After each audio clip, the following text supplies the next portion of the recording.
Welcome to the Infowars Nightly News. Today's date is July 11th, 2013. I'm your host, Rob Dew, and here's a look at some of our top stories. Tonight, Obama signs an executive order to allow the shutdown of all U.S. communications. Meanwhile, the IRS is training their agents with AR-15s. And a Democrat representative in Illinois calls for troops on the streets of Chicago. That's up next on the Infowars Nightly News. Welcome back. Well, it's something Alex Jones has been warning you about since the passage of the Telecommunications Act of 1996, and President Obama has finally laid the final piece of the puzzle. Here it is out of the Examiner today. Obama signs executive order to allow shutdown of all U.S. communications. And this came out of a link from RT. RT has reported that a secretly unannounced move, President Barack Obama signed an executive order giving the Department of Homeland Security, that's your friend Janet Napolitano, the ability to shut down all of the United States communication systems upon his request. Yeah, just upon his request. There it is. Now, the reasoning behind this executive order is that he feels the government may one day need to access all of our telephones, computers, cable communications in the name of national security, which he's already doing right now. So I don't see what the difference is, why he even needed this executive order. Maybe it's just to add cover. He goes, oh, wow, the Snowden thing came out. I better put out this executive order just so we keep everything hunky-dory. But this is something we've been talking about for years. If you go back and watch Police State 4, Police State 3, I believe some of it's in 9/11 Road to Tyranny, all of our communications are being grabbed, and they have been for a long time. They built rooms in the telecommunications hubs of all the major phone companies to tap us anytime they want. They can do whatever they want, and this just lays it all out. This goes in hand with the internet kill switch that's going on. And here's the title of his emergency statement, his executive order: Assignment of National Security Emergency Preparedness Communications Function. That's what he calls it. And the fact that our nation needs so much national security is puzzling, given the fact that President Obama has declared himself a leader on the front that is into terrorism in the U.S., and it seems like now more than ever our nation is in peril, according to the State Department. But from who? From what? Who has the technology to attack us on our communications level? The Afghanis? The Iraqis? No, we've bombed them back into the Stone Age. The Chinese? No, they build most of the technology we use. Maybe the North Koreans, but they probably can't even get their rockets off the ground. Never in the United States history has a president given himself the authority to shut down the entire nation and immobilize the citizenry. And that was out of the Washington Examiner, taking a page. The link actually originally came from RT, but you can go, all the links are there to go look at the executive order, read all about it.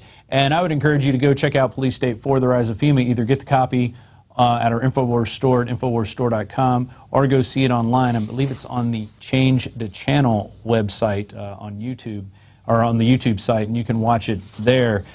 Towards the end, there's a whole section on the NSA communication takeover, and that was made back in 2009, even before Edward Snowden's time. We're going to move on to some gun news now. Illinois rep calls for troops on Chicago streets. This is from Kurt Nemo, came out today.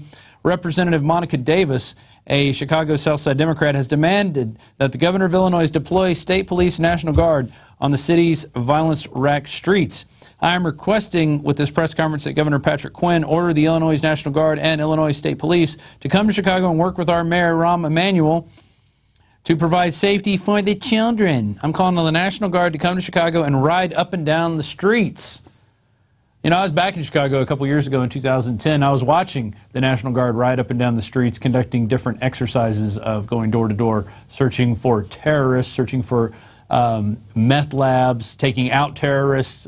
They were doing training with the Boy Scouts, and they also had Polish troops and Polish Secret Service and Polish FBI in there on the act, you know, teaching them how we do things in the new Stasi America. But this is nothing new, calling for the National Guard to come out to Chicago streets because there's so many victim disarmament zones. No, back in 2008, Governor Rod Blagojevich on Wednesday signed a new law that will put tougher penalties on selling guns to minors, blah, blah, blah. But he also said he might be able to free up some resources to get troops into hot zones. Okay, and that was back in 2008 he was talking about that. Now, 2010, 2 years later, Well, there's more calls. More state reps came out, and we actually have a clip of this from 2010. This is off a YouTube video called National Guard to Start Patrolling Chicago Streets. Let's go to that. State Representatives John Fritchie and LaShawn Ford are calling on Governor Quinn and Mayor Daley to deploy the National Guard to help the city's police department combat the shootings, killings, and crime sprees plaguing some Chicago neighborhoods. When you have a police department that is offered help, I'd be hard-pressed to understand why they wouldn't accept that help. As much as I'd like to have as much help as possible, I'm not sure that mixing the National Guard with local law enforcement is the solution. Yeah, there's a voice of reason there. Yeah, mixing the National Guard is not the solution. When I was in Detroit with Aaron Dykes, we were shooting a bunch of B-roll of the Detroit decay. We actually saw a sign there that said, "Where are the troops for us?" And it was written in graffiti on a sign. They actually wanted troops in their streets as well because they think that's going to keep them safe. They think having troops running up and down the streets, pointing guns at people, terrorizing them, taking from their homes, like what just happened in Boston, what happened in Katrina, is going to keep people safe. And what did they do? They just went into the areas where they knew people were living and had guns and went and just confiscated people's guns. And that's just going to make the crime rate explode. It always does. That's why Chicago has the problem that it has, because there's so many victim disarmament zones. And so what do we have now? We have Jacob Sullum off of Reason 24/7 blog. Illinois has become the last state to legalize concealed carry. Finally, some people are getting some sense into the people there in Illinois saying, hey, listen, we need to start offering, concealed carry. We need to start letting people arm themselves and protect themselves, because if you don't, only the criminals are going to have the guns. Let's go into this article right now. The Illinois legislature overrode Governor Pat Quinn's veto of a bill allowing state residents who comply with certain objectives to carry concealed firearms. Illinois is the last state to impose a blanket ban on concealed carry, is complying with the December decision in which the U.S. Court of Appeals for the 7th Circuit said that policy violates the Second Amendment. And just having a license, making you carry a license, violates the Second Amendment. It should be anybody's right to carry a gun to protect themselves. We'll go on. It is known that the shall issue policy as opposed to a may issue policy. The new law gives the Illinois State Police 6 months to make applications for concealed carry licenses available. And so what does Rahm Emanuel do in response to that? He wants to create more zones, more gun-free little areas in Chicago where criminals know they can rob you because you're not going to have a gun, because you're going to be following the law and not carrying your gun into that area. And this is from Ammo Land. It was posted on Infowars.com. Rahm trying to circumvent new Illinois concealed carry law with bogus gun free zones. The Illinois legislature overrode Governor Pat Quinn's veto of a bill allowing state residents who comply with certain objectives to carry concealed firearms. And Breitbart reported this on June 26. Illinois is the last state to impose a blanket ban on concealed carry, is complying with the December decision in which the U.S. Court of Appeals said it violates the Second Amendment. Of course, that's what it does. This means a parent with a concealed carry permit who wants to walk their child home to keep him or her safe, well, they'll be out of luck, because they will be following the law and will not be bringing their guns into the victim disarmament zones, and the criminals who want to prey on people like that, they're not going to follow the law anyway, so they don't even really care. But we have this thing where the government wants to be able to carry guns at all times and put them in your face and terrorize you. One of these agencies is the IRS, but they don't want you to have your gun. They want you to jump through special hoops to get guns. They want you to, bow down to all their victim disarmament zones. Well, here we have IRS won't say why agents are training with AR-15s. This is posted by Jim Hoft, and Fox Carolina reported on this, and we're going to go to that video right now. Congressman Jeff Duncan wants to know why he saw IRS agents training with powerful semi-automatic rifles. Duncan says he witnessed the agents firing AR-15 with 30-round magazines at a Maryland federal law enforcement training center last month. Duncan was touring the facility with Homeland Security officials as part of his investigation into the amount of ammunition purchases the agency conducts. Well, now he's investigating why an agency that collects taxes needs agents armed with such big guns. Well, people are going to start getting tired. I guess I can answer that question. People are going to be tired of paying their taxes to a government that is spying on them, that is using that money to create drones to spy on them and bomb, little children and innocent people in other countries.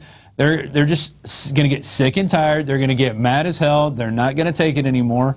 And then they're going to stop paying their taxes. So you're going to have these goons from the IRS, these parasites, these despicable people going around and putting guns in people's faces, killing Americans who don't want to give their money up to, the government, who's just doing evil things with it.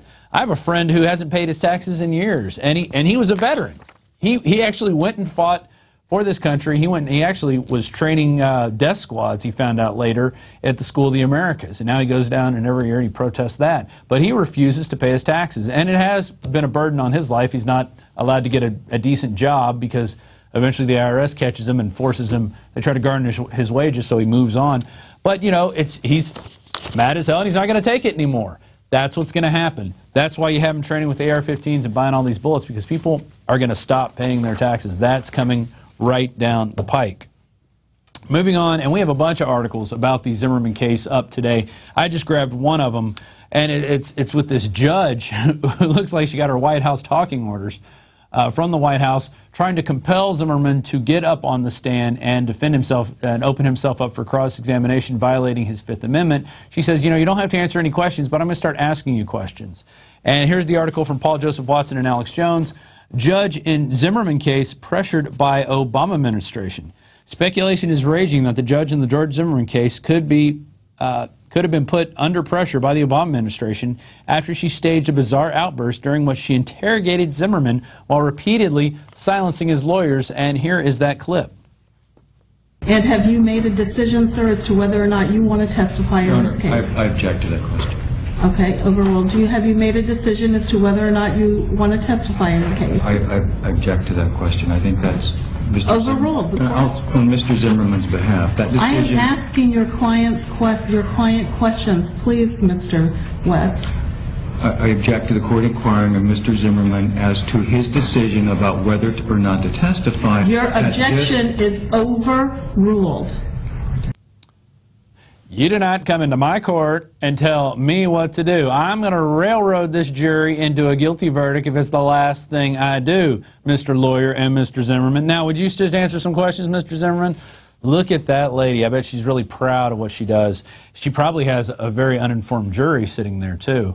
And one of the things that actually you get with every order at Infowars is this little citizen rule book here. It's not very big, not many pages. 60 pages, but 60 very small pages. You can get a 10-pack, a 20-pack, and let me just show you what the first section is.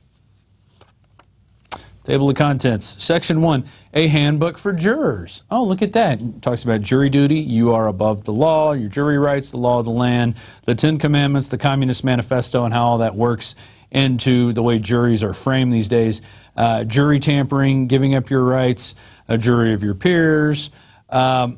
Basically everything that you need to go in there and basically take over a jury.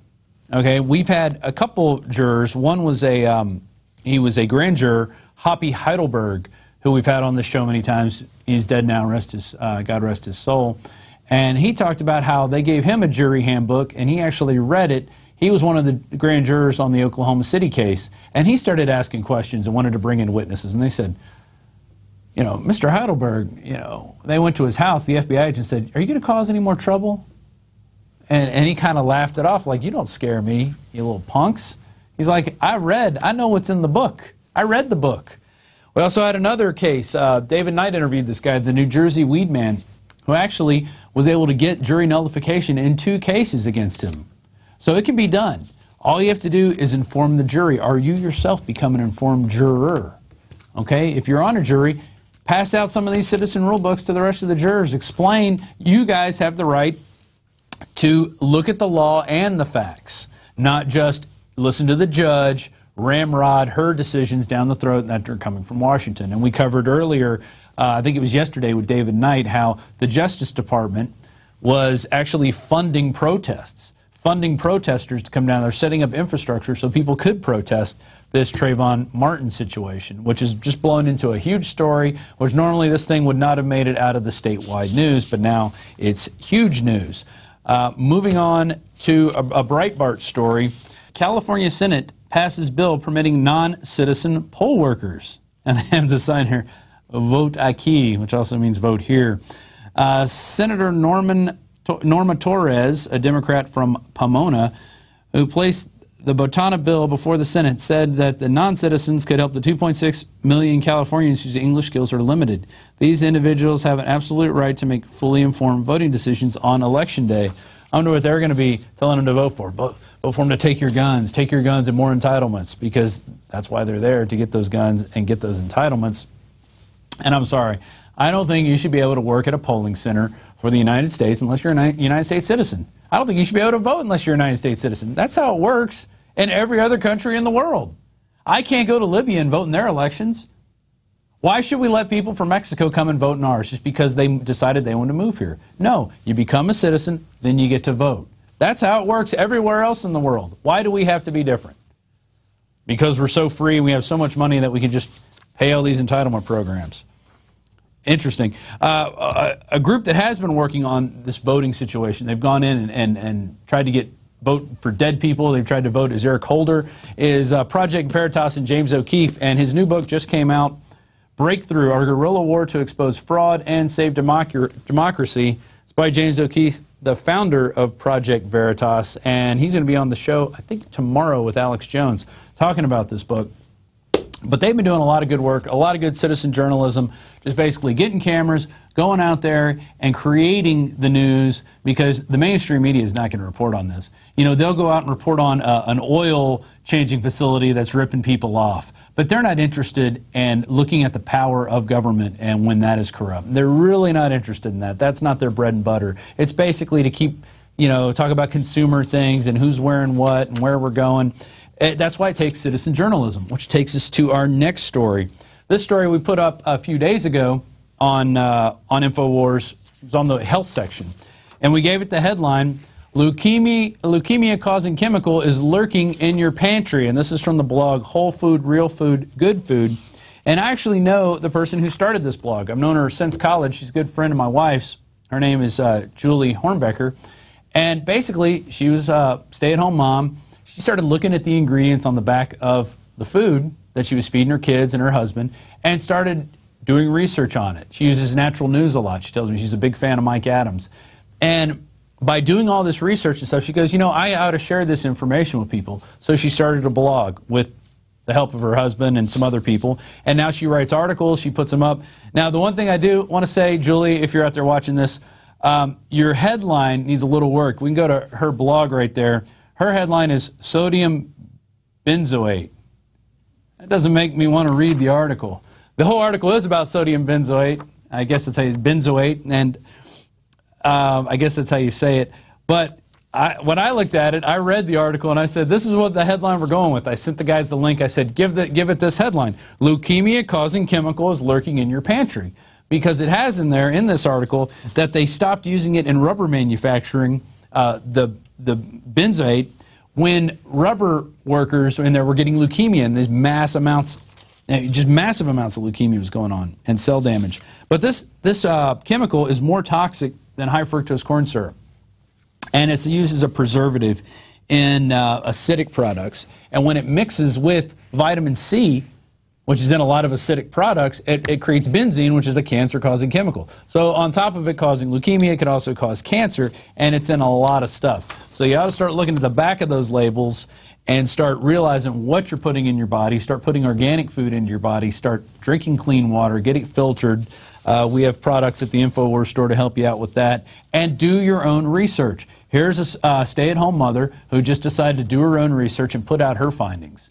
And it's funny, when her article got linked on Infowars, she called my wife and said, I think I did something wrong. I put an FDA quote in there and I'm getting tons of hits. Was it because of that? I said, no, you got the Infowars bump. That's what happened. Because we have a lot of people that come to our website who are hungry for real knowledge. They're not looking for who's wearing what and who's kissing who and this and that, which you find any other place. They're looking for real knowledge that they can use in their own lives and how their lives are being affected. That's why, you know, when Infowars has a big celebrity on, people don't care that much. You know, people just want information. The people that come to our site and the people that share information, they want real information. And that's why this article is so good. And it's somebody out there just like you who just decided to start doing it. I've been watching a lot of these Paul Revere entries. And one of them that I'm going to get David Knight, I think he's doing the news tomorrow, to play, is one where they just show nightly news clips, one after another, where they're all saying the same exact thing. And it's not just at the same station, it's different stations at different cities. You can actually see the talking points. And he does it not just one time, he does it 5 times during this video. And it's like an 8-minute video. He just puts them all together and just shows you how the media is brainwashing you. Because that's what they're doing. They have teleprompters. They have scripts. They're all reading the same thing. I don't. If I went and did the news again, I would probably say everything in different ways and bring up different points that I have. Because that's how my mind works. I don't have to write this stuff down because I've been living it for the last, 4 or 5 years working here. But even before that, I've been hungry for this information because you can't find it anywhere. You just can't. So it's good to see people out there really doing their own investigative work, people like James O'Keefe and my friend Julie over in Virginia who's doing her own blog. It's great to see people getting out there doing citizen journalism. That's why you need to carry a camera with you everywhere you go. Now, before we go to the quote of the day, we have a really interesting special report, a little news blurby as done by Leanne McAdoo. It talks about head transplants and, and another good use for the 3D printable computer. And we go to that report right now. In this week's Weird Science, technological advances are revealing some real-life Dr. Frankensteins. Full human head transplants could be coming soon, according to a recent paper in Surgical Neurology International. Scientists have done head transplants on animals for the past 40 years, but they were never able to connect the spinal cord of the head to the donor body, and this left the animals paralyzed from the neck down. But Dr. Sergio Canavaro said the technology only now exists to reconnect surgically severed spinal cords. With the donor and recipient in the same operating room, surgeons cool the donor head between 55 and 59 degrees Fahrenheit. Then, both heads must be rapidly removed at the same time, reconnecting the head to the donor's body and circulatory system within 1 hour. Once the head is reattached, the heart can be restarted, and doctors can keep working to reconnect the spinal cord. Canavero says the procedure requires an ultra-sharp blade. The clean cut is vital to spinal fusion since it creates a seamless edge that encourages the body's natural healing process to fuse and reconstruct. Full head transplants could help paraplegics and people with muscular dystrophy who could benefit from having an entirely new body. Buttercup the duck can waddle and swim thanks to a prosthetic 3D printed foot. The bird, who was born with its left foot turned backwards, could only hobble around until 3D printing company Novacopy was called in to help. The company made a 3D model of Buttercup's sister's foot, then printed the prosthetic out of silicone. And the first IVF baby to be pre-screened for pre-existing diseases has been born in the United States. Connor Levi was born on May 18th after a Philadelphia couple had cells from their in vitro fertilization embryos sent to specialists who checked them for abnormalities. Scientists looked at chromosomes in the embryos to select those with the proper chromosome count for a better chance of leading to a healthy baby. Baby Connor demonstrates how next-generation sequencing is poised to transform embryo selection. But the prospect of designer babies is unlikely anytime soon. According to fertility specialist Dagan Wells, IVF is still expensive and uncomfortable, with no guarantee of a baby at the end. I can't imagine many people wanting to go through the strains of IVF for something trivial. For the Infowars Nightly News, I'm Leanne McAdoo. So I guess when we elect the next president, we should just take the head from the previous president, just put it on the new president, and people won't notice. They'll probably even love it. They'll probably think it's a big novelty thing. We just rotated the heads of our presidents. That was some great graphics there, Leanne. Good job on that report. We go now to the quote of the day, and it is from Frederick Douglass. Where justice is denied, where poverty is enforced, where ignorance prevails, and where any one class is made to feel that society is an organized conspiracy to oppress, rob, and degrade them, neither persons nor property will be safe. And that was Frederick Douglass. And I've got this cool piece of artwork here of Frederick Douglass, and we're going to have a new kind of entertainment, pop culture type wall, and we're going to have a ton of these up. A lot of political figures, but look at that. Look how that shines. And that's done by a local artist, Frank Trevino. We have been plucking his talents and getting him to just really work on some really cool pieces. We've got some amazing art. I can't wait to show this wall off. I've been moving the pictures around. We're about to put it together, and that'll be one of the next sets that we're going to have here at the Infowars Nightly News, and that's not even our big set that we're working on now. That is going to be tremendous, and I can't wait to show that one off. That's all I'm going to say about that. And coming up, right next to me, I'm going to have, I guess, one of the original NSA whistleblowers, Wayne Madsen, who's been talking about the NSA spying, the wiretapping, all this stuff, the tapping of the cable, the undersea cable for years. Now we finally have our poster boy Edward Snowden out there, so now it's all credible, and the stuff that he's been saying and others have been saying is now validated. We now have names and dates to go along with that. And then after that, to go with that special report that we just did, Gigi Ernetta is going to be interviewing a young man who decided to implant magnets into his ears so he could listen to music anytime he wants without using headphones. He's also got some other applications that he wants to use with that technology, but it's technology he created. It was his own decision to do this. He's kind of, I would say, a first-degree transhumanist, if they're going to have different degrees of it, with, you know, the 33rd degree transhumanist to be the guy that, you know, has half cyborg, half real, you know, carbon-based brain. But anyway, that'll be coming up after the Wayne Madsen interview. It's going to be a long show. Had a great news segment here, and we're going to have a really, we just did the interview with Wayne Madsen. That'll be coming up next. Really big stuff coming down the pike here at Infowars.com. So we do appreciate your support, especially those PrisonPlanet.tv members. If you are watching this on YouTube, please consider becoming a member of Prison Planet TV. You got the Alex Jones Show, the nightly news, the special reports, the movies, the rants, the ebooks. It's all there. Brothers in Arms there is the third installment where I actually got to shoot the 50 cal. And that was really, really fun, impressive. That thing is a hand cannon, to say the least, and I would not want to be on the receiving end anywhere near that, that type of weapon. So we will be back right after this message. If you're not a Prison Planet TV member, please consider becoming one. It's only $5.95 a month, and you get a 15-day free trial, and you can share your username and password with up to 11 people. So that's a good way to spread the knowledge. Good way to get the information out there. Good way to take this country back and take the world back, because if we don't do it, nobody else is going to do it for us. We are the only hope for the human race, because the globalists are out there trying to destroy it at this moment. Every breath they're taking, they're trying to do it. So we, with every breath we take, need to push back and stop it. And with that, we'll be right back after these messages. Now you can watch the Infowars Nightly News streaming live as it happens for free. Check it out at Infowars.com/show.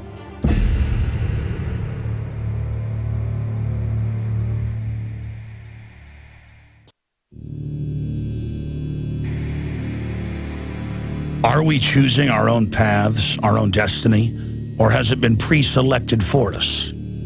C.S. Lewis said, when training beats education, civilization dies. We need to always be cognizant of, as a free society, that information can be used as a weapon. Barrier to discovery is not ignorance. It's the illusion of knowledge. We are seen as nothing but biological androids. To gain control of education in America, not for a philanthropic purpose, but to change the thinking of the American people. From the time we're very young, we're taught to, worship authority, basically, because that's our key to survival as young children. Discover the history, the present, and the future of mind control. From compulsory state education to the Hollywood media brainwashing machine, we are kept in perpetual bondage to the ideas that shape our actions. In the CIA, scientists could actually film people who had been surreptitiously dosed with LSD. There's a brain entrainment process that takes place. That gives the government free rein to create whatever story or narrative it wants to create. Whatever the public face of something is, whatever they're talking about publicly, there's something else over here they're probably not looking at. How to engineer the opinion of the American people so that they would fully endorse, not only endorse, but demand a war. When you watch mainline establishment television, you are putting yourself in front of the barrel of a gun. Discover the history, the present, and the future of mind control, psychological warfare, brainwashing. Are we controlled and manipulated? You bet. That's mind control par excellence. Find out how deep the rabbit hole really goes with this new groundbreaking documentary film, State of Mind. Available exclusively at Infowars.com.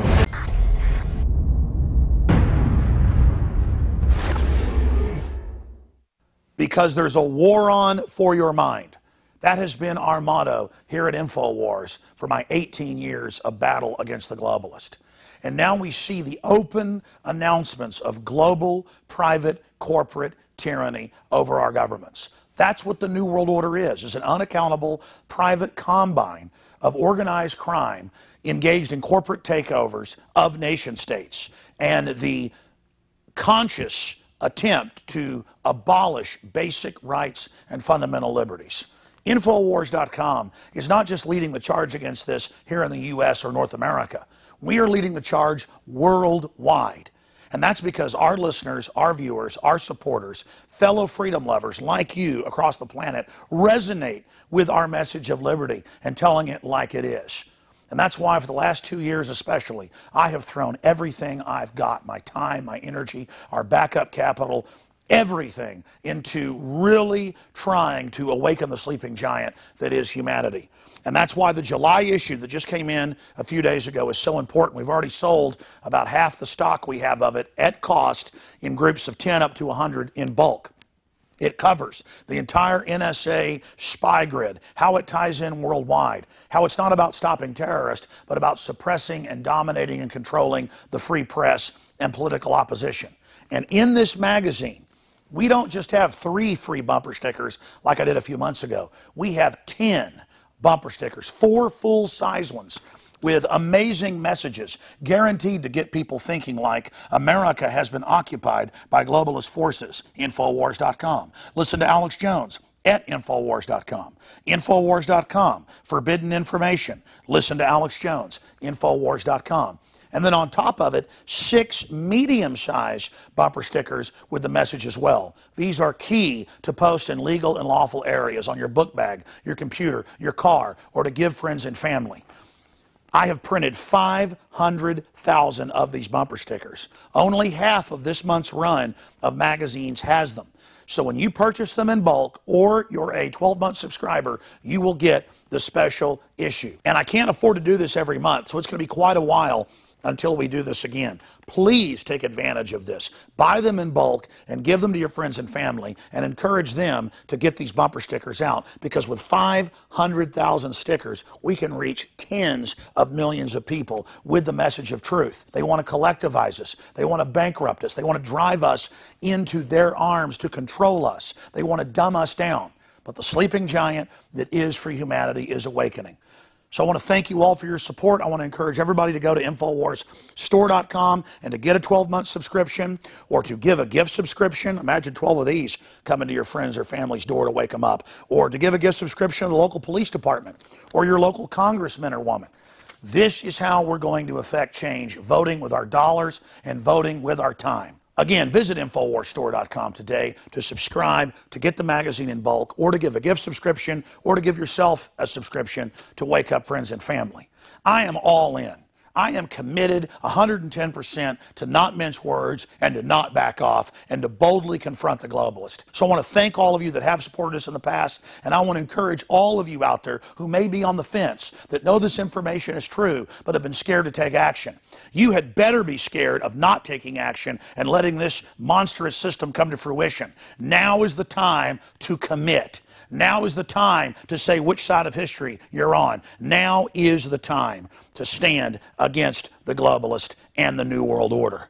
And regardless of whether you get this July issue, this July 4th Resistance to Tyrants issue, spread the word about liberty, resist corruption in your area. Millions of us doing little things can move mountains together. I'm Alex Jones signing off for Infowars.com and the Infowars team.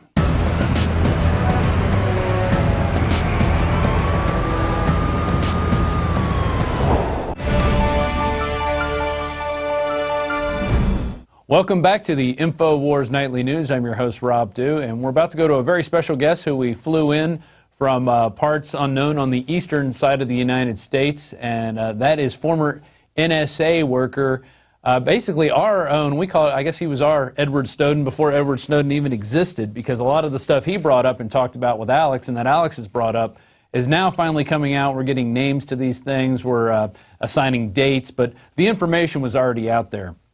But before we go to our guest, I want to play a clip. Just last week, he was attacked by several Daily Beast and Washington Times reporters over a story that was eventually proven to be true. They just wanted to attack the messenger like they normally do. So we're going to go to that clip right now. This is from unreliable sources. Things took an odd turn this past week when its sister paper, The Observer, ran a front-page story that claimed European officials had reached a secret deal with the NSA to turn over private data to the USA. Now, that sure sounds scandalous. But here's the thing. The article based its claims on a single, very unreliable source, a notorious conspiracy theorist named Wayne Madsen, whom reporter Jamie Doward never even spoke with. And not surprisingly, the article was eventually retracted, but not before it made the rounds on the internet, even receiving a coveted Drudge Report link.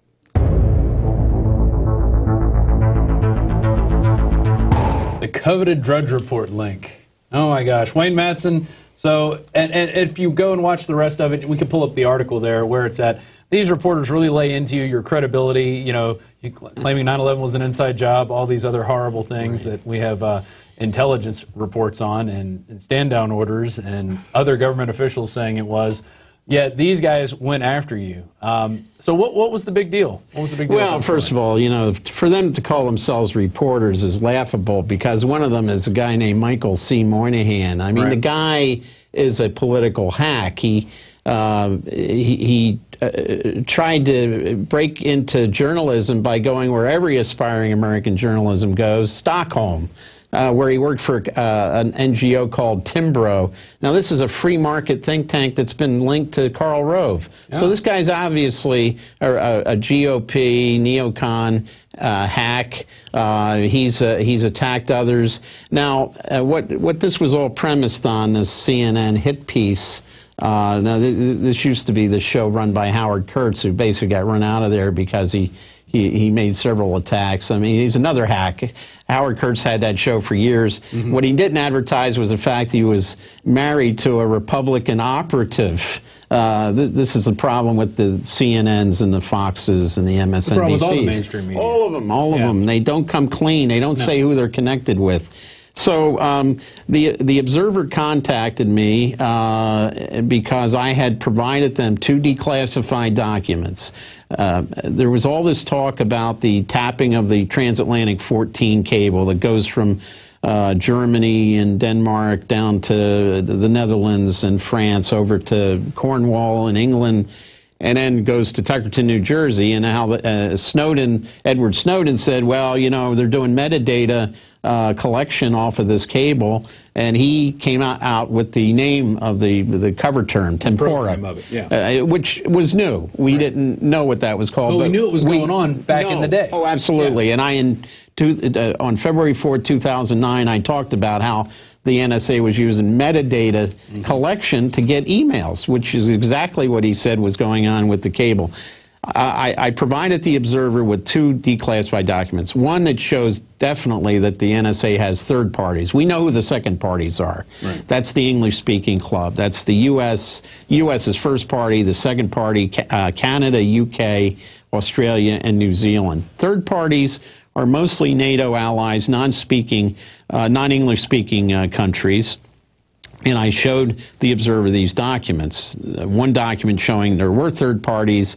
It was actually titled Partners and Targets. So this gets into the issue about, yes, France and Germany are partners, but they're also targets. Right. And the other one I showed him was the SIGINT exchange descriptors used for each of these countries. And the different countries have different descriptors. I think Denmark is called Dynamo. That's the cover term. NSA is full of these cover terms, by the way. In 2005, I provided a list of over 400 of them. Some of them we've seen on Snowden's list. Some of them are new. It came up since. So a lot of this was known. The Daily Beast guys, Moynihan and this guy Josh Rogan and this guy John Avlon, all we had a picture of that. Noted neocons, by the way. Right.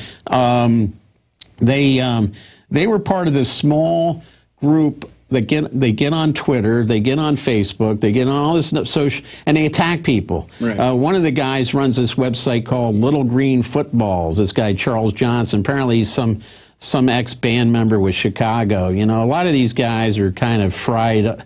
Brain-fried former band people who, you know, can't succeed in the music business anymore, and they become political pundits. I don't recommend that, especially if you got a history of heavy drug use, and your brain is basically gone. We got enough brain-dead politicians without having pundits come along out of the rock. Yeah, they like to party together. Yeah, right. And so. What happened was they piled on the Observer, and the Guardian ran it too. That's a sister paper of the Observer. They made it sound like it was a big group of people upset that they used me as a source, and then you get all the crackpot allegations, 9/11 truther. And they went back and they grabbed everything on the internet, and they said that first of all they lied. They said the Observer grabbed the information from a website run by Simon Davies, who is a former Director General of Privacy International, who I worked with on this anti-NSA stuff back in the late 90s. So, you know, this was all known what was going on. The European Union Parliament had an investigation, which we all participated in helping them conduct that investigation of NSA surveillance. But they went back and found everything I had written, and they ran this attack piece that was on CNN, and this was basically the same small group of people, the same ilk that went after Dan Rather with the Texas Air National Guard story. Which turned out to be true as well. True. The documents weren't the original, but the information was absolutely correct. And also they attacked poor 89, she was 89 at the time. Let me do the famous Alex Jones interrupt. Only I can. No. I'm sitting there watching in the control room now on the news. You're doing a great job. And do over here. I just want to point out, because you'll never toot your own horn, that like 2 weeks after you come on my show, everything you said comes out. Tapping the cable, Europe working with them, using Europeans to spy on us, we spy on them. Right. Which, as you know, that was all in stuff you put out 10, 15 years ago. That was all in the former producer for Nightline, James Bamford's Body of Secrets. It was in his books. So when you're informed, you know these shows are lying. Right. I mean, it's not like I'm just believing Wayne Madsen. Right. And you're the guy that kept bringing out a decade ago all the big whistleblowers. I mean, you're the guy that's been credited with this, and they just go, oh, he's a crackpot, and use a wrong name on CNN. I believe on purpose so that people can't search and find it. Right, Michael Madsen, they came out and said. Yeah, Michael Madsen. Michael Madsen, the actor, yeah, right. I mean, now you're, you know, Michael Jackson. You know, the whole point is that this is big, so I just had to come in and say that. Did a great job. No, you're exactly right. Yeah, you're exactly right. I mean, Wayne Madsen was providing all this stuff well before Edward Snowden was, and all Edward Snowden did was give us names to these things that we knew were going on. I'm like the pet dwarf now. Anyways, hey, this is real TV, teleprompter free. Are there any teleprompters in the studio? There are none. I see no teleprompters now. But when you're at CNN, they're all over the place. Hey, so those clowns, Avalon and the other Moynihan and Rogan, all there were teleprompters and then present. that allows, for those that don't know, the big guys upstairs to write the same script. That's why the nightly news, ABC, CBS, NBC, it's all the same order, same thing, same Prozac ads in between. Jones, I just watched this. One of the entries for the Paul Revere contest came out, and this guy just took these clips from all different news agencies, and they're saying the exact same thing about the Easter Bunny. It's crazy. You would not believe it. And he took the time and Easter Bunny? About how the Easter Bunny's not going to have a spring in his step. It's worded exactly every news agency, and it's all over. He's like 10 of them. It's not like two. It's not like two of it. It's like 15. And then he goes to another. What it does is even if it's fluff. Yeah. That's the move to that. It allows them to totally control and put out one Borg message. Listen, get back to the great interview. I'm out there in the control room watching this with everybody else out there on PrisonPlanet.tv. All right. Wayne, it's always great having you in town. This guy, by the way, is a riot in person. Oh, yeah. No, he's got some great jokes. Rodney Dangerfield. That's a great joke. I like the government. The NSA doesn't think I'm much of a comedy act. But. Right. Well, you know, going back to the newly leaked NSA slide that shows tapping, you know, the undersea phone cable, you go into this, they were talking about this stuff even before 9/11, how there was a sub out there, and they'd figure out a way to actually go into these fiber optic lines without letting people know about it. But this is all old news. I mean, all Snowden did was just provide a cover term. He provided some new slides, some new information to show that this was an ongoing program. Right. It never stopped. It had been modernized. Yeah. He did give us that. And the biggest thing is how NSA is now cooperating with all these internet service providers, the Yahoos, the Microsofts, the Skypes, Google, you name it. Mm-hmm. So we knew that too, but he showed us the slides. He gave us the dates. He gave us everything. And on the way in, you were in our green room over there, and you turned on your computer, and suddenly you got the vicious Microsoft update. And what happened? My hard disk was wiped clean. It went back to factory settings. Yeah. Nothing that I did. This started. I'm not tracking you, Wayne. No. And we just have in the Guardian today the latest article by Greenwald and the others about how NSA and Microsoft are in cahoots with Skype getting into encrypted files, encrypted communications.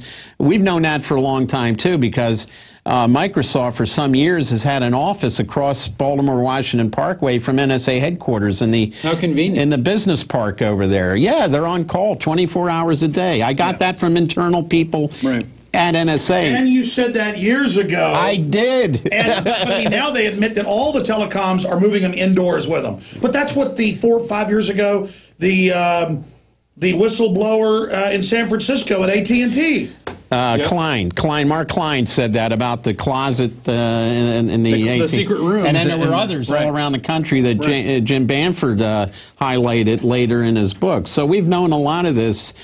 You know, Snowden, at least because of the cloak and dagger aspect of his story, you know, flying from Hawaii to Hong Kong, and we didn't know who he was, and then he says, I'm Ed Snowden, I worked at Booz Allen. Seems very scripted. Yeah, but, you know, I mean, maybe it was done that way to get the attention of the media, because we know what the media goes after. They go after these James Bond-type situations. Otherwise, if it's a poor guy like Klein, who was just he was an AT&T technician.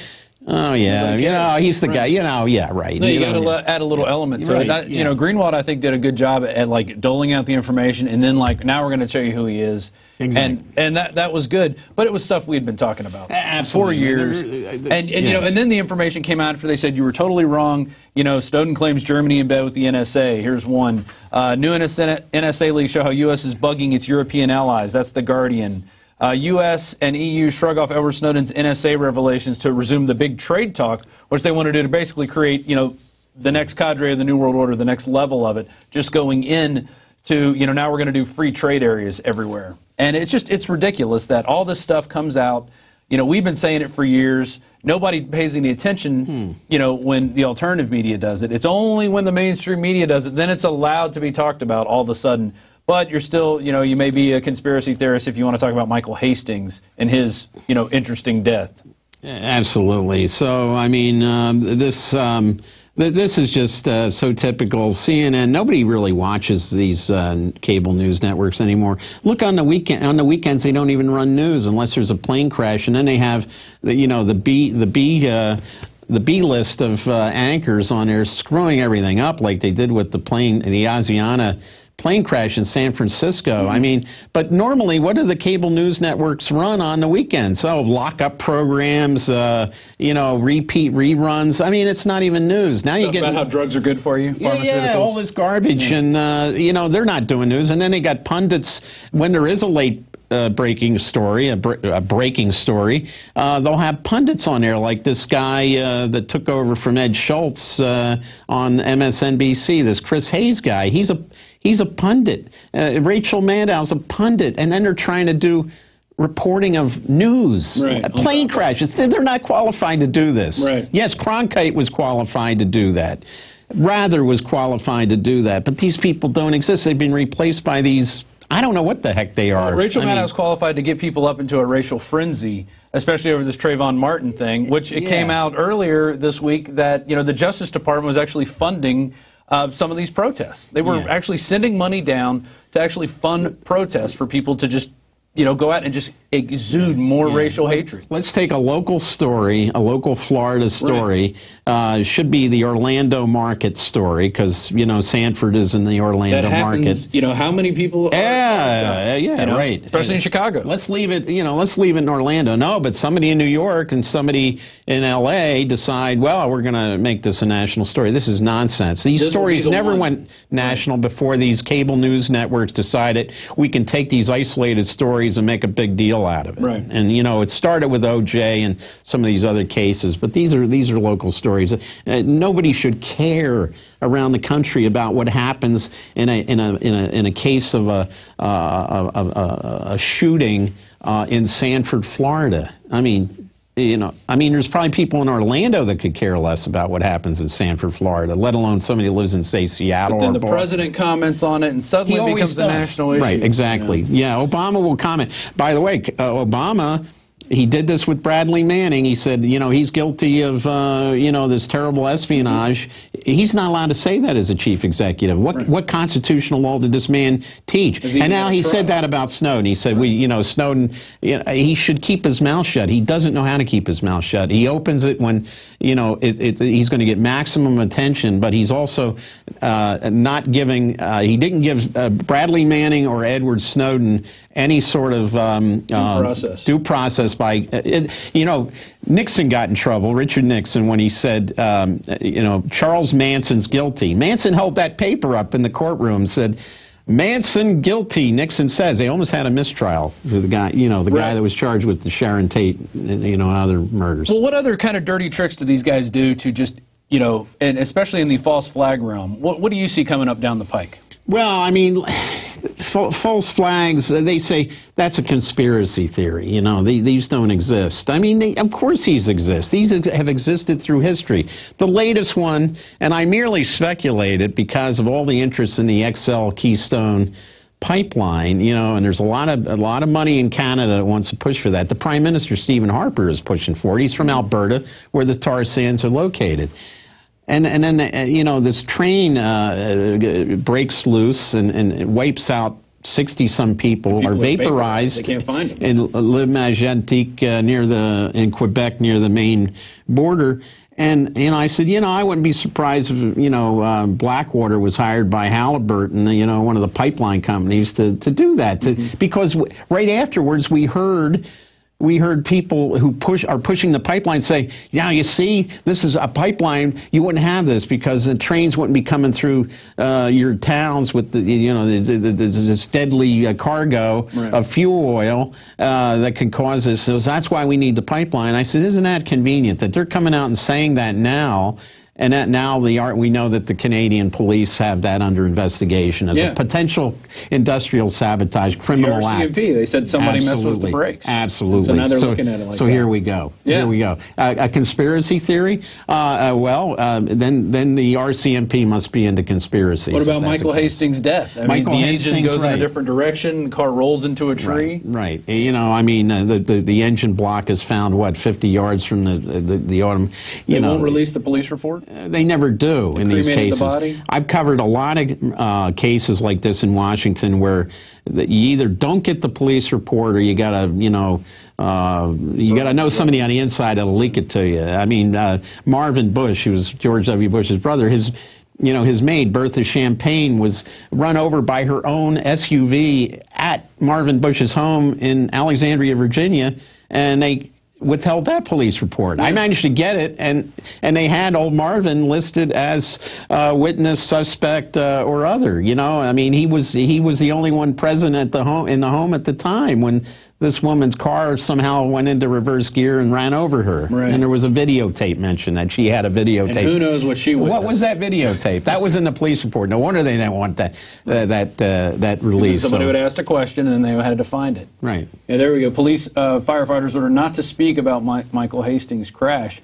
And it's just cover-up after cover-up. But now we're catching them every time they do something. We're able to just come back and say, oh, we caught you on that one. Yeah. Just like when these Daily Beast reporters came after you, we're like 2 days later, everything comes out that you said. Yeah, well, you know, I mean, as I said, there were only probably about 6 people involved in this screed against the Daily Observer. Now, it's interesting. The big German newspaper Die Welt also had it up on the front page, and then they broke that link. They put it back up in its original form, a picture of Angela Merkel with my quote underneath in German saying, she's like the chief inspector in Casablanca that walks into Rick's Cafe and says, I'm shocked to find gambling in his establishment, because she said she didn't know that this espionage, this surveillance was going on. She's part of it. Of course she's part of it.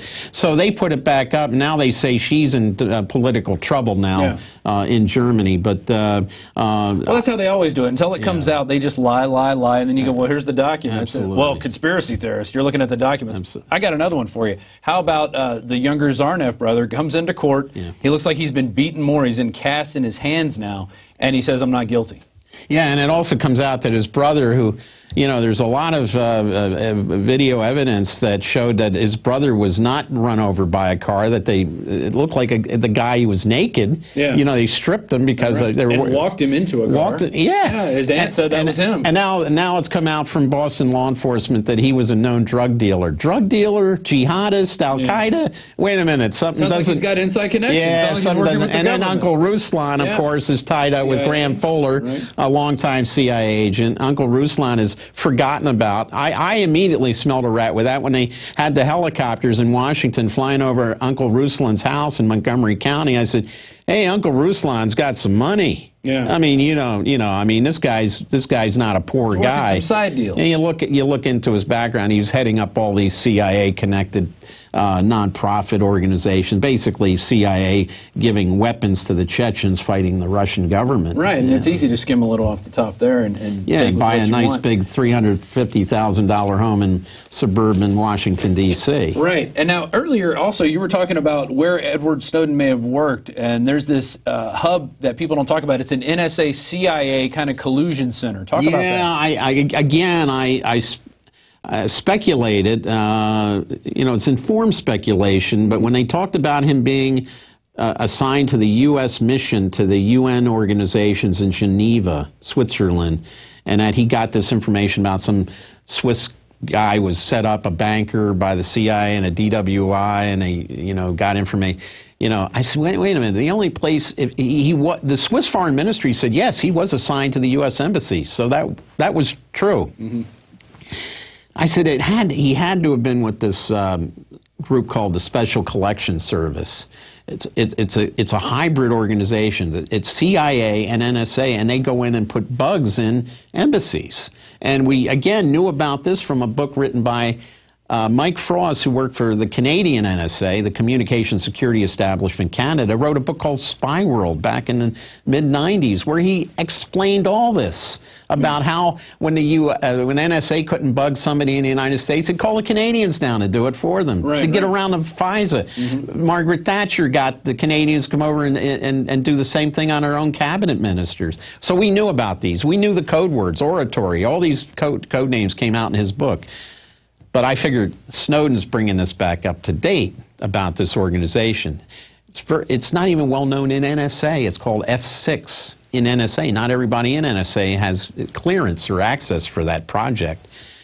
But this is what it does. So, and later, what does Snowden do? He comes out and says, yes, Special Collection Services are in 65 U.S. embassies and missions around the world doing foreign satellite interception. Of course, the Latin Americans were mentioned in particular. They're up in arms about this now. But, you know, it's New Delhi and other capitals. Well, we got to keep an eye on our petty dictators that we have. Exactly. But, you know, it came out we're also spying on our so-called allies. But we've been doing that for years. And the leaders of those countries know what's going on because we give them some of this intelligence so they can use it against their political adversaries. This is why Angela Merkel's in trouble.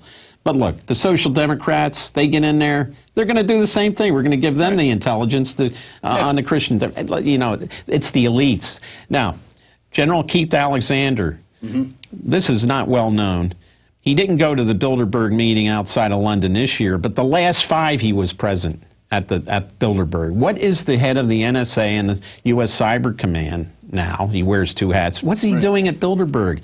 Running intercept operations. They're going after Snowden for releasing slides that say no foreign, which means no foreign dissemination. We got the head of NSA over there talking to the leading industrialists in Europe. And all their Secret Service agents and their heads of security. Exactly. And it's just a big off the record, all this off the record stuff. And this year, Alexander didn't go, but the CEO of this company, Palantir, went there. Right. One of the companies involved with the sock puppet operations, right?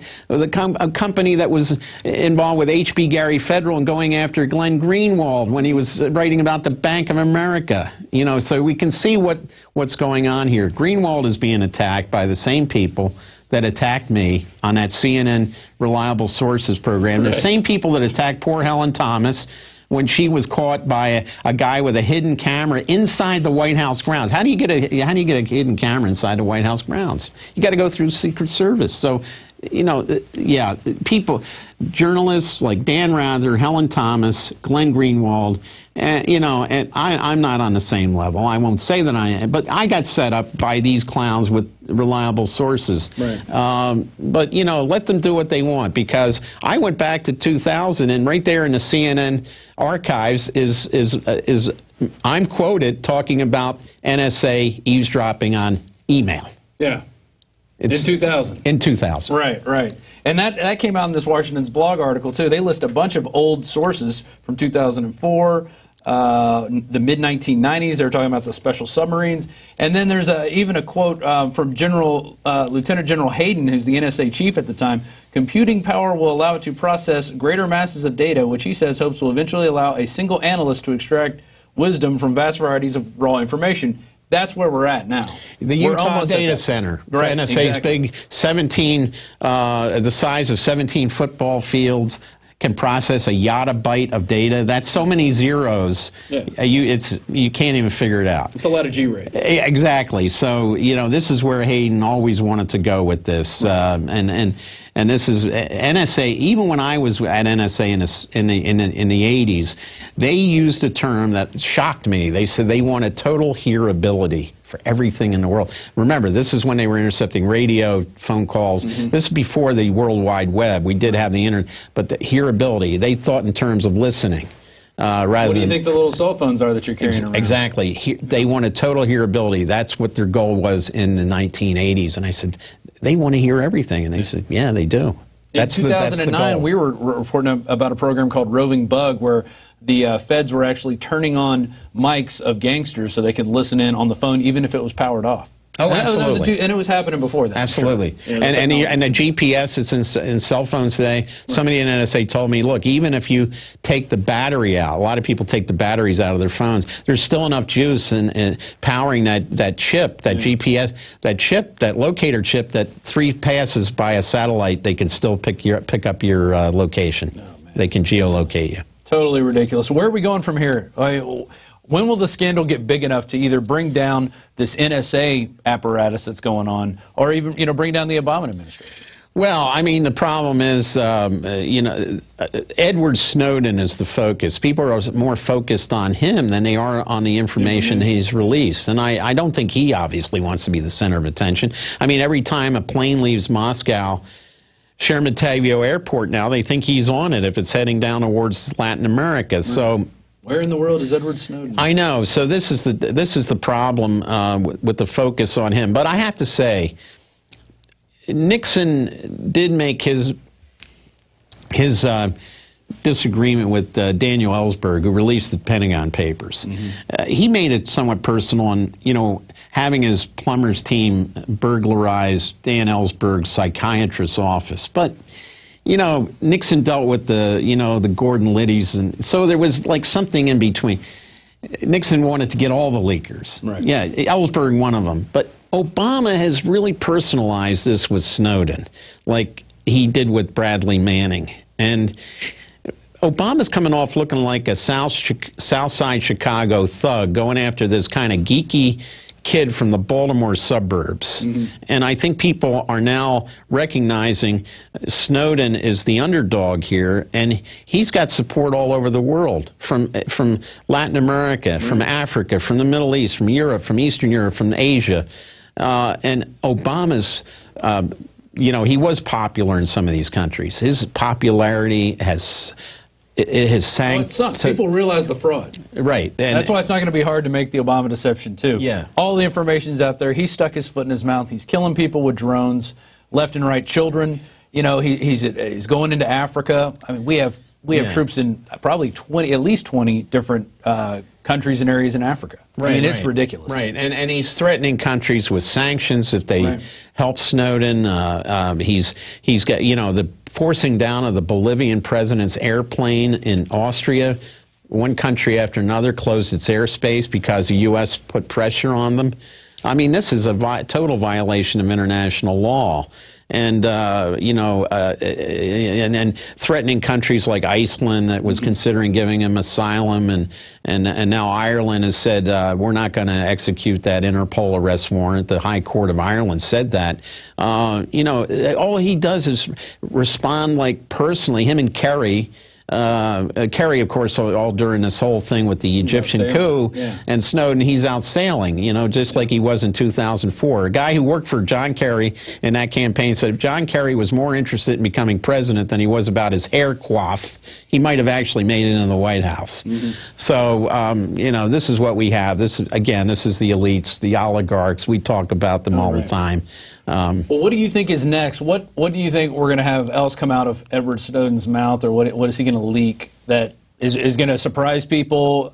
Will they just, you know, what do you think is going to be the big shoe to drop? He's got a lot of PowerPoint slides, and I don't know whether they've actually, you know, given us you know, all the good stuff has come out. It may be the case. I noticed, like, the last revelation was about NSA being able to intercept video Skype and encrypted communications using Skype and Microsoft products. We're getting into the more technical stuff now, stuff we've already also known about. We've known them. Yeah, we know Skype has been on the list. You know, the important stuff, the metadata and all this capturing email. I think we're probably now into the more mundane NSA programs. I think we've heard the biggest revelations already. Okay. He probably has other stuff, but just looking at, I think we peaked in the revelations, and now we're getting down to the technical stuff. Okay. Well, what's new on your plate? What are you investigating right now? Well, you know, I had to deal with this attack by these neocons, but you know, the mere fact that they came out of the closet and identified themselves. One of them is a guy named Professor John Schindler at the U.S. Naval War College. He was sending Twitter message after Twitter message out, attacking the Observer, the Guardian, Greenwald. He's a U.S. government employee. Right. He's tied in with people we know are part of this Karl Rove operation. He's tied up with people that are known neocons. There's something called the Hatch Act. You cannot use your title. He says, yeah, I'm a professor at the U.S. Naval War College. That's his official government title. I have contacted the War College. I've complained about this. I haven't heard nothing back. I go back and look at, I got a certificate in international relations from the War College when I was in the Navy in 1983. It was, you know, you didn't hear much about the Naval War College, Newport, Rhode Island, you know. But going back, it turns out when I'm focusing on the War College, it is a neocon bevy up there in Rhode Island.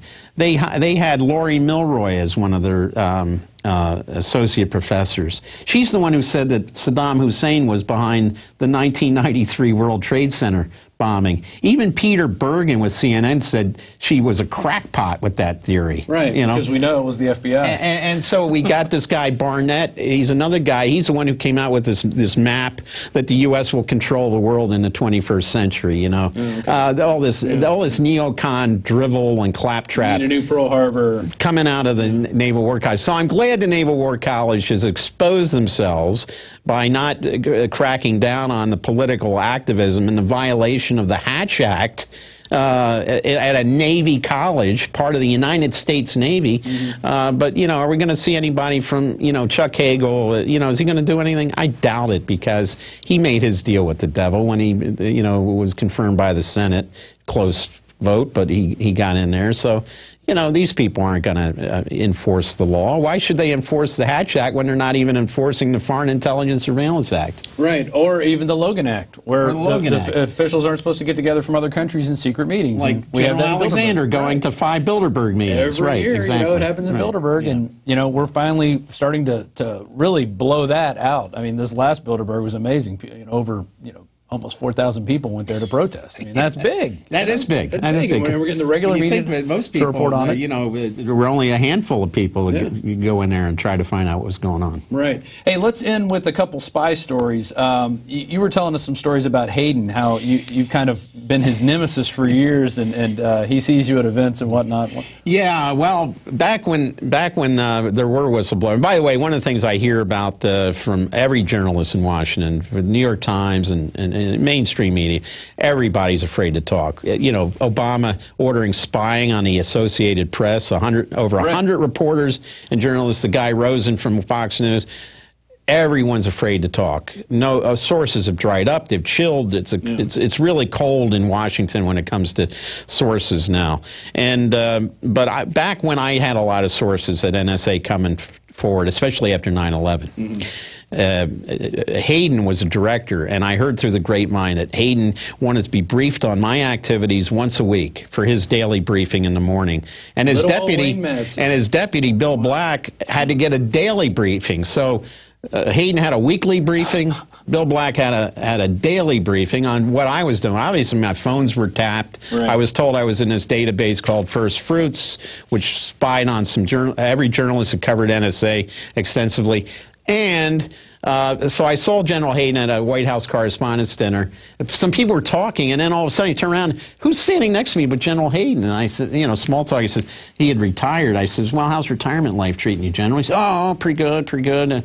And, you know, and I said, well, I guess I kept you, I caused you a couple sleepless nights. He says, oh, well, you know, it's all part of this old Washington thing, you know, like it's all a big game here. It's a big game. Yeah, well, you know, being spied on to me isn't a game. Right. And the next time I saw him, he had left, of course, he had left NSA, and then he was over there at the CIA as director.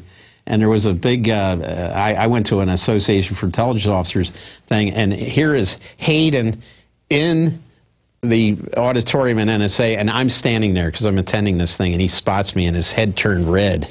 And he walked by, he was with some other guy, and he says, be careful, we're on treacherous ground right now. Treacherous ground. So, yeah, I've been kind of a pain to Hayden over the years. But, you know, people were coming forward at NSA and telling me how he was involved in all these projects. There were billions of dollars being wasted, Groundbreaker, Trailblazer, and these were all the projects that led to what Snowden is revealing today. And they're still wasting money to this day. Total waste of money. You know, they're saying, I think just to get to that undersea cable and tap it, $2 billion a year. Yeah. I mean, ridiculous. Yeah, so, you know, you see SAIC and Booz Allen and these other companies just making lots and lots of money.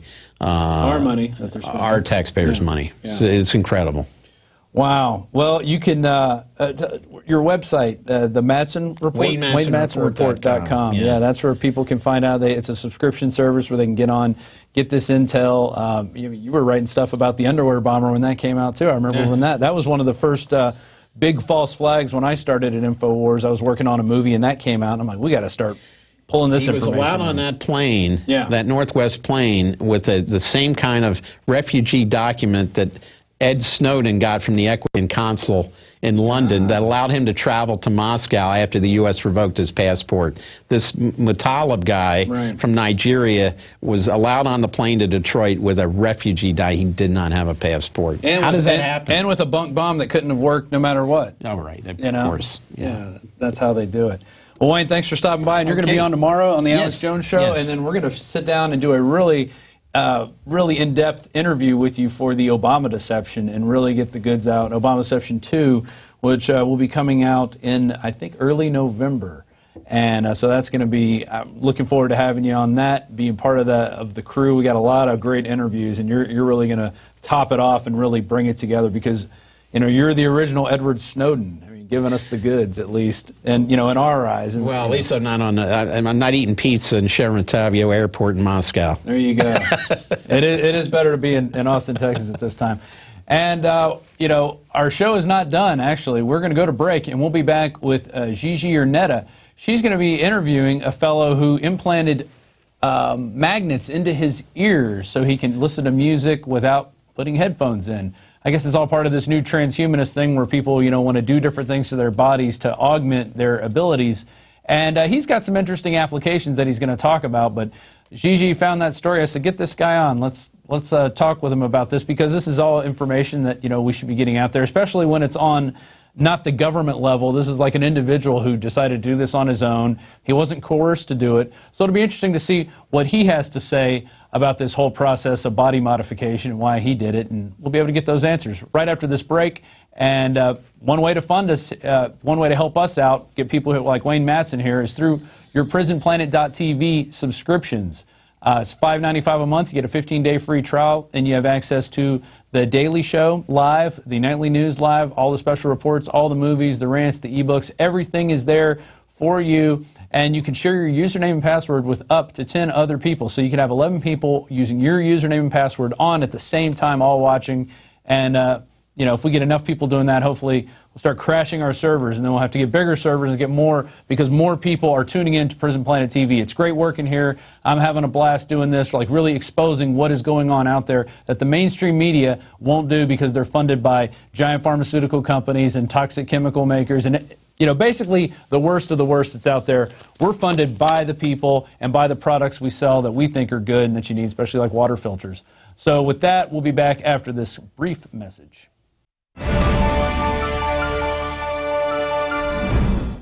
Now you can watch the Infowars Nightly News streaming live as it happens for free. Check it out at Infowars.com/show.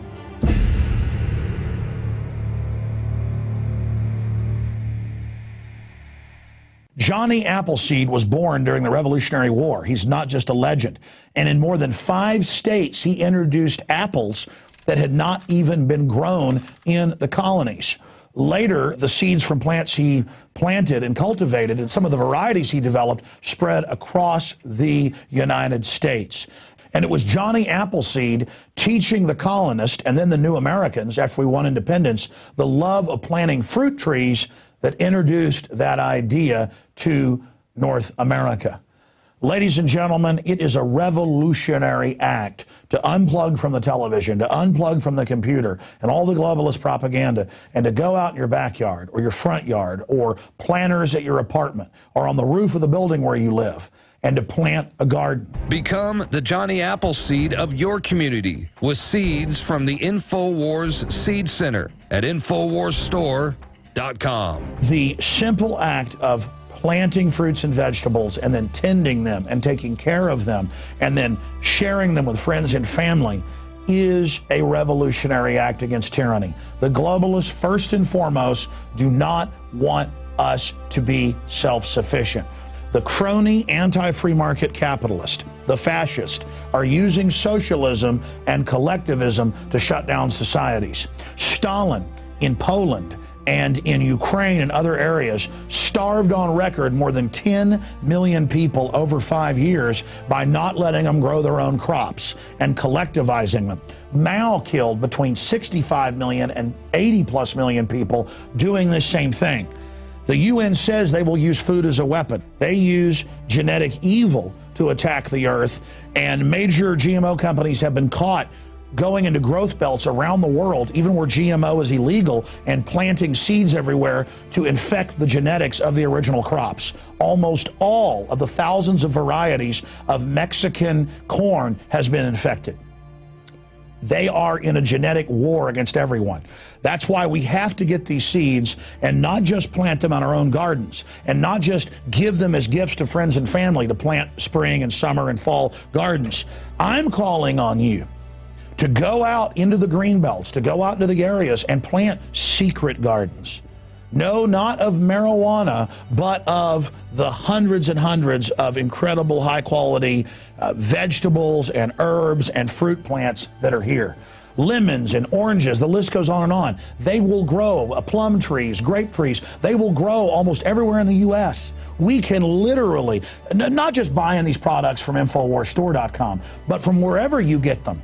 This aggressive program literally just came to me one morning when I woke up about 4 a.m. realizing that we've got to counter their genetic war against us with original, real crops developed over eons on this planet. We have the lowest prices. We bought it in the biggest bulk that some of these companies have ever seen to ship this directly to you from the InfoWars Command Center. We stand for life. We stand for liberty. We stand for self-sufficiency. Go to InfoWarsStore.com, click on the Seed Center, and as of taping this, we have the 7 top respected brands. We intend to continue to do research and find other companies, other specialties, other varieties to really take action.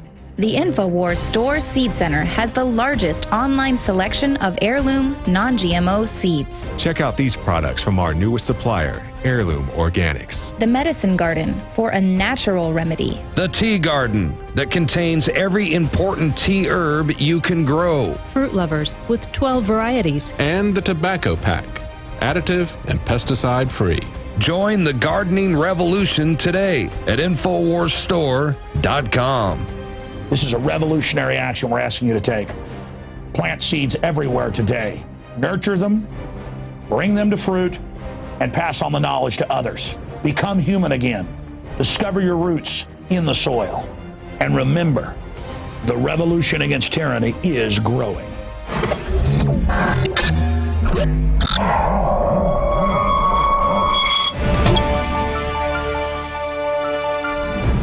Today we're going to be speaking with Rich Lee. He's a biohacker, a transhuman of sorts.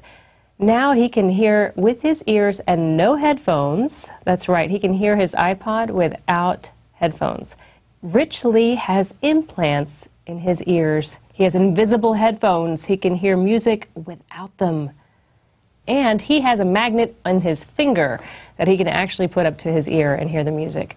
So let's talk to him right now. Rich, thank you so much for being here with me today. Thanks for having me.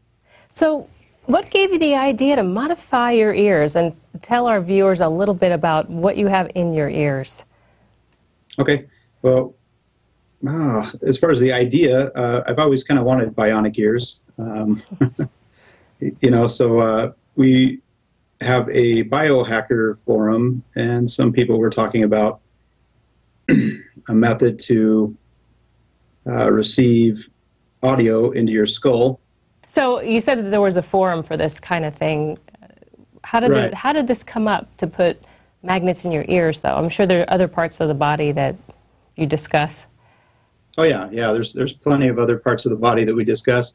In fact, I've got probably about 122 different modifications and things like that are in some form of development at the moment. But the ears specifically, there's some biohackers that were attempting to implant some bone conduction devices that would allow you to receive audio directly into your skull.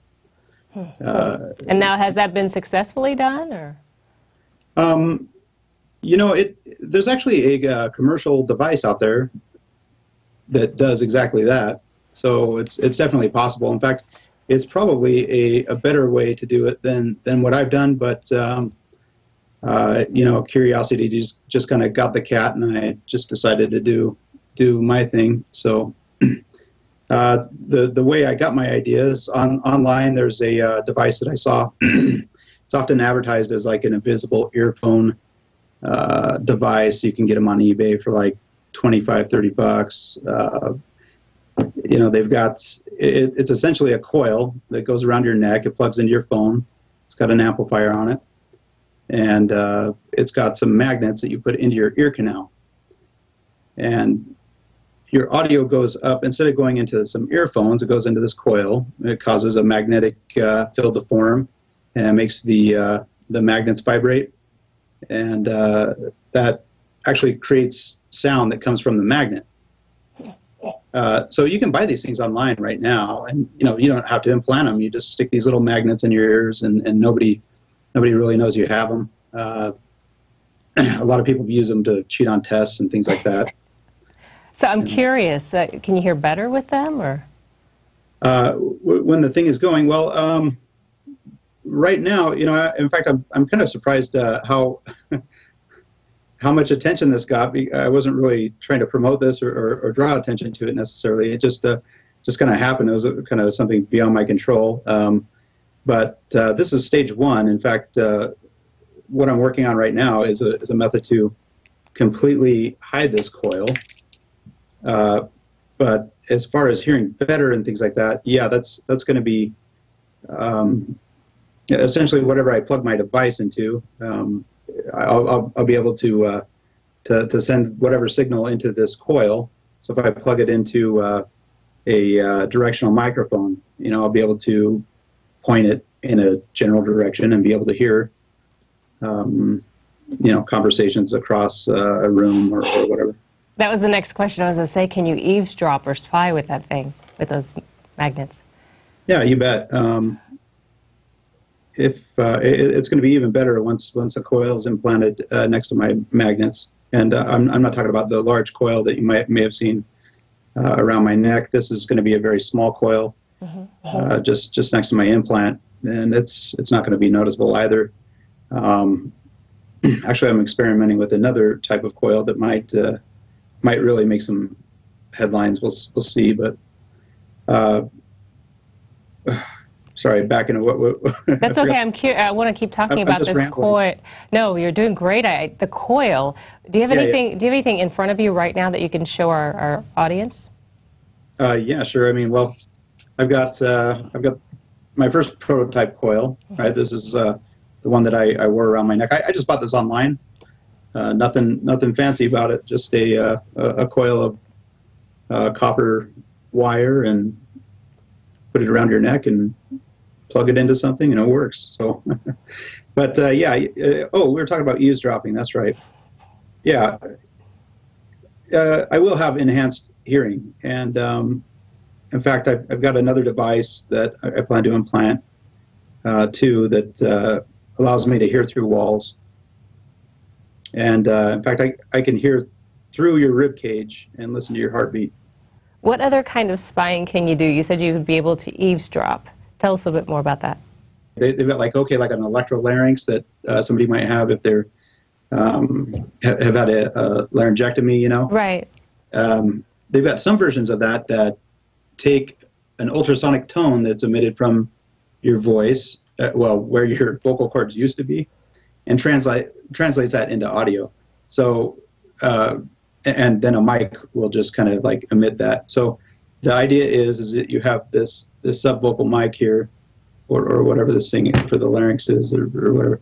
And so you act like you're saying something, right? And it picks up just the ultrasonic frequency that nobody can hear with their ears, and translates it into audible audio. And then, you could technically use the telephone. If you have an implant like mine, and somebody else has the same setup, it's kind of like I can communicate with somebody through my phone without making any noise, and they're going to hear it in their ears and communicate back to me. It's kind of like telepathy. That is incredible. That is incredible. Are you concerned at all that the government might be after you for being able to do what they've been doing to us, basically? Well, they definitely make it hard to do what I'm doing, and a lot of the things that I do in biohacking are kind of underground. I mean, it's kind of an underground movement. I honestly, I don't care about the government. I mean, if they got to me, they could try to rip my implants out of me, I guess, They'd probably just be mad at you because you took control over something that they can't put their hands into, Yeah. Well, yeah, I don't know. The tides are turning, I think. Yes.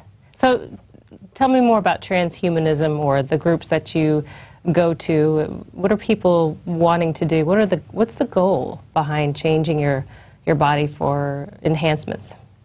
Well, I think everybody has a different goal. Different transhumanists have different goals, to be sure. Some people don't want to live forever. Other transhumanists definitely want to live forever. Some want superpowers. Some don't. Some are content to just improve modern medicine so that they can have a better standard of life. And really, there's a broad range, broad spectrum there. What I'm hoping for is hyperdiversity in our future. I'd like to see the human race go in a million different directions, and look vastly different from one another. I mean, now we have levels of diversity that are nothing. I mean, we're all pretty much the same, and I mean, we really pick on each other for the small differences, and it's easy to be a bigot. But I'd like to see a day when we all really are so diverse that it really gives a new meaning to diversity. Well, it definitely makes you stand out. What does it feel like to be the pioneer in this area for hearing, per se? I really don't consider myself a pioneer. In fact, most people with modern hearing aids can essentially do the same thing that I'm going to be setting out to do too. If you have a cochlear implant, with Bluetooth, you can do pretty much anything that I'm going to be doing. Hooking up my coil to different sensors and things like that. So I don't really consider myself a modern pioneer. I do hope that anyone else seeing this would take interest and get involved and go out and make all kinds of crazy implants and let's get that hyperdiversity going. I know you mentioned you were planning on doing something in the tune of a GPS, maybe a radiation detector. You have either, sure. Do you have needs for a GPS? What is it exactly you're planning on doing? Yeah, well, I don't know if you've ever done this before, but you can go onto your GPS on your phone and type in directions, and it'll give you a set of directions. Right. People in cities use the walking directions a lot. I've used it on multiple occasions where you're on foot, and they know that, and they say, "Oh, take a left here, or take a right here," and instead of plugging it into headphones, it just goes straight to my implant, and I'd be able to navigate different areas and things like that. So that's kind of the GPS end of it, but the good thing is I turn off my phone, the GPS is done, and the GPS isn't tied to my implants, so it's not like I can be tracked by the implants that I have in. Well, that's good. The radiation detector, and this is really part of, for me, it's a part of being transhumanist, I guess, but there's an entire world that's around us that we don't see, we can't perceive, but it will kill us. If you see some live electrical lines on the ground, and you don't know they're live, you go to pick them up. You can't. Sometimes you can't tell by looking at them, that they're live. I mean, sometimes they're twitching or whatever, but they could kill you, and you wouldn't know. You wouldn't know better. You just pick them up. There's radiation that's all around us, and in different areas, people in Chicago will kill each other using radiation. They'll put a microwave up to the wall, facing the apartment next to them, and put a pin in the microwave oven door and put the thing on high and give each other brain cancer through the wall, and nobody ever knows. Nobody ever knows what's going on. I mean, if you have a radiation detector, you could detect those things. So, and anyway, I mean, there's a huge spectrum of just all kinds of activity that's not perceivable. How would that work with your ear implants, though? Okay, so the way it would work is it would just kind of send a signal, like a buzz or something like that. I program it to make a buzz, like a buzzing sound, when I'm by something that's producing radiation. So you'd have it hooked up to like a Geiger counter or something like that. So if, I don't know, if you live close to Fukushima or something like that. Or massive power lines, right? Right. I suppose you could probably also, it's like a cell phone going into a radio, when you're in the car and it makes a noise. I guess you'll at least be able to detect if there's wireless or signals through your ears. Sure. Now, I do need another device in order to do that. You know, so, and a lot of people have asked me, actually, if I get any kind of interference and things like that through the implants. And at this point, no, because even with the coil on, if it's not connected and going to something, there's never any interference. I don't get like a buzz in my ears or anything like that. There's a big lightning storm going on right now where I'm at, and you know, no problems. A lot of people are concerned for me for that, but it's no big deal. And MRIs is the other big thing everyone's worried about. You know, what if you have to get in, you know, do an MRI? I've had a million emails about that. What about the TSA? Yeah, you know what? These things are so small. I can get right through TSA. Now, I haven't been since I've had my ear magnets, but I do have another magnet that's implanted in my finger that I've had for a few years now. And the story behind that is implanting a magnet into your fingertip allows you to sense electromagnetic fields. In fact, it kind of will feel like there's like a texture to them. The reason is in your fingertips, you've got these really rich nerve endings, and once you implant this magnet, the nerves kind of grow around it. You can swipe your hand across something, and if it's got a magnetic field, you know, you'll feel it shake. You'll feel the magnet inside your fingertip shake. So when I was testing out my coil, I found that if I put my magnetic fingertip into my ear, I could hear music coming out of my, or whatever audio coming out of my fingertip. It was a really, it was a cool experience. So, can you pick up anything else with the electromagnetic field? Like, have you gotten anything strange? Like messages or communications with strange entities and things or maybe like that. Even satellites. Who knows? Yeah, not yet. Okay. But you know, I will be able to at some point, depending on what kind of antenna I hook it up to or sensor, things like that. In fact, I've got a pretty lengthy list of things that I'd like to explore. There's some neat stuff going on in the terahertz range. So. Have you tried anything new? Any new experiments since you've gotten your magnets? Yeah, well, I mean, just a few, you know. The ear magnets, you mean? Mm-hmm. So I've done like a lot of audio experiments and things like that. I'm still testing out different coils, different shapes of coils and things like that to see how that impacts sound quality. Also, I found that the size of the magnet will cause the audio to be different. So, you know, smaller magnets make a higher pitched sound. Larger ones kind of make a deeper sound. So I'm considering implanting more magnets in my ears just to make get a broader range of sounds going. Do you ever have to replace the equipment? No, actually. I mean, technically, all medical implants at some point will have to come out. You design so that you know you can get a maximum lifespan out of them, but. In the end, I mean, you can talk to anybody who designs them. If you have a hip replacement, it's going to have to come out at some point. So you'll have to upgrade at some point. Well, I mean, they'll have to come out, and at that point, if I can upgrade, I definitely will. In fact, you know, if an upgrade becomes available, I'll probably be proactive about it and implant it. Now, where did you go to do this? You can't just go into a doctor to do these things because doctors are only concerned with elevating people from the status of cripple to normal, right? So you go in there and you say that I want this thing that's experimental, and I want you just to implant it in my ears, and they'll just laugh at you. So we use body modification artists. How do you find them? Oh, you can find them. You know, you go online and find them. I've got one guy that I use named Steve Hayworth. He's very well known. He did my magnet in my finger, and he's really good. So.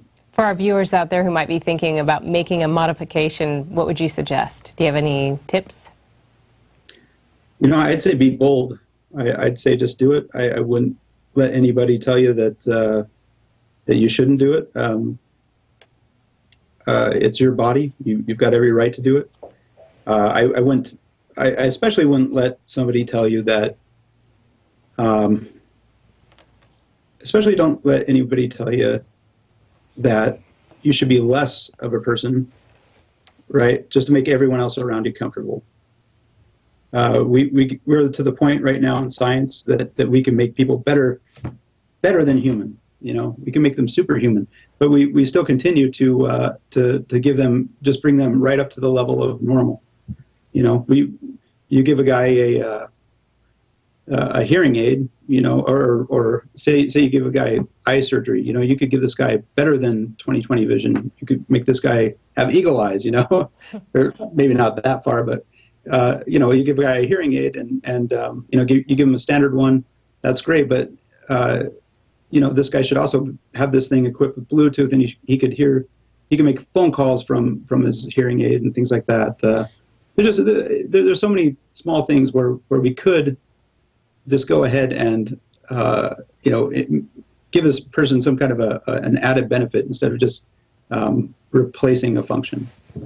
So you essentially you want to see everybody with a better quality of life. Yeah, I also want to see a weirder quality of life.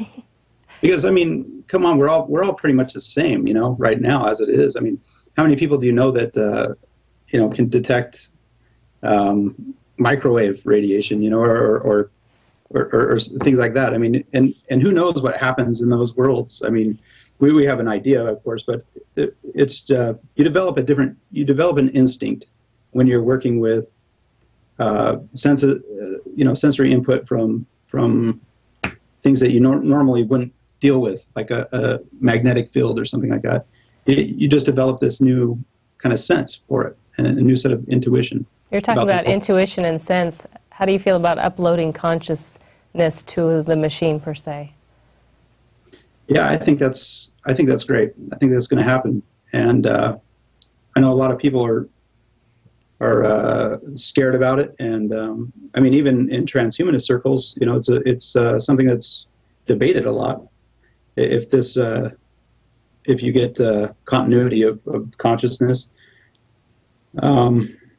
I think for me, my opinion on it is it's not anything to be afraid of, because, you know, if you upload your mind, well, then technically unless you destroyed your body in the process, well, pretty much you have two sets of consciousnesses now, right? I mean, you got part of your brain in a computer, and you got your meat body. So. But do you actually think your actual consciousness will go up, or do you think it'll be a copy or a duplicate of sorts?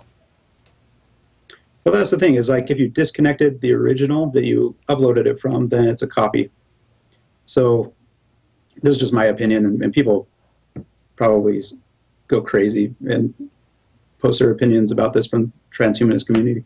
But you know, what I think is you upload your mind, and you've and if you disconnect from that computer, then you've got two different entities that are still alive, right? And one's a copy of you, but that copy is like its own individual from that moment on. I think that it's possible to have two bodies and one mind, and receive data from another body. Well, that'll be something to look forward to, I think. I think so. I think it'd be pretty wild. Well, will you keep us in the loop and let us know if anything else happens? Oh, yeah, for sure. All right. Well, I should also mention, too,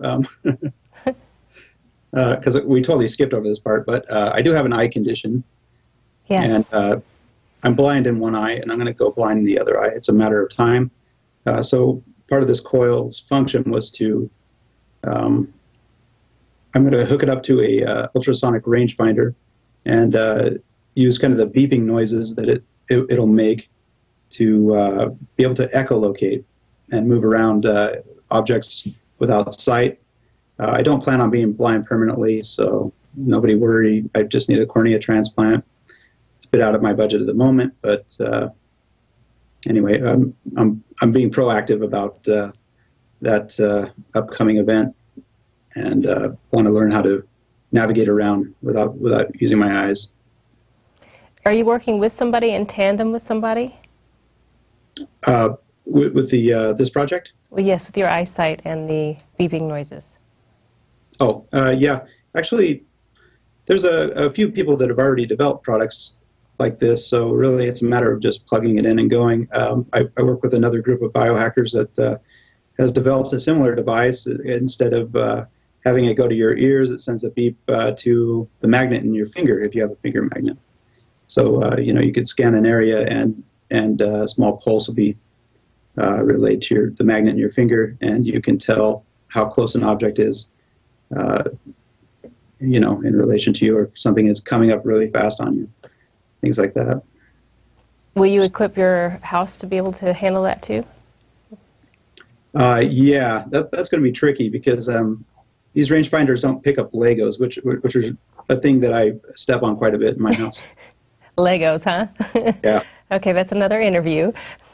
It was great talking to you, Rich. Yeah, good talking to you. Thank you. All right. Bye. Well, you just saw what we thought was science fiction turned into reality right here on the show. And check out more about it.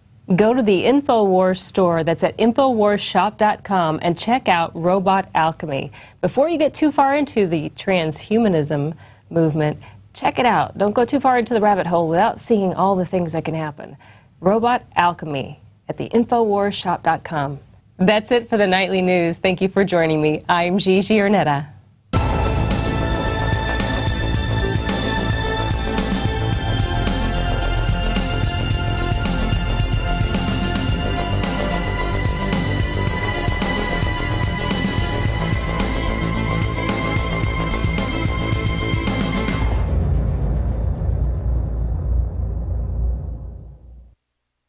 Now you can watch The Alex Jones Show live as it happens at Infowars.com/show. You'll find links to all of our content there and a free 15-day trial for Prison Planet TV. More than 60 movies and documentaries all in one place at Infowars.com/show.